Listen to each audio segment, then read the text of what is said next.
আমার নাম তো তন্ময় স্বর্ণকার। এটা আমার পিতা হয়, বাবা হয়। আমার বাড়ি বালুয়াছাড়া, মালদা।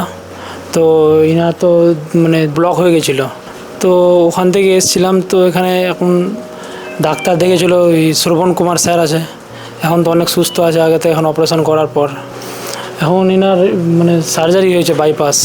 এখন আগে থেকে অনেক সুস্থ আছে, সেই তুলনায় এখন আগে থেকে অনেক বেটার আছে এখন। মানে আগে তো ওনার এই নিঃশ্বাস নিতে অনেক অসুবিধা হচ্ছিলো, তো ঠিকঠাক নিঃশ্বাস নিতে পারছিল না, বুকে খুব ব্যথা, বুক জ্বালা করতে হবে, এইসব ছিল। এখন এখন আগে থেকে অনেক, অপারেশন হওয়ার পরে এখন অনেক সুস্থ আছে। ইনার তো অপারেশন শনিবার হয়েছিল, তো আজকে অপারেশন হওয়ার 3 দিন হয়েছে, তো ছুটি দিয়ে দিয়েছে আমাদেরকে। ডাক্তার পরিষেবা খুব ভালো ছিল, ডাক্তারটা খুব ভালো ছিল, ব্যবহার খুব ভালো। না, তারাও খুব ভালো পরিষেবা দিয়েছে, অনেক ভালো সুস্থ করে দেখেছে।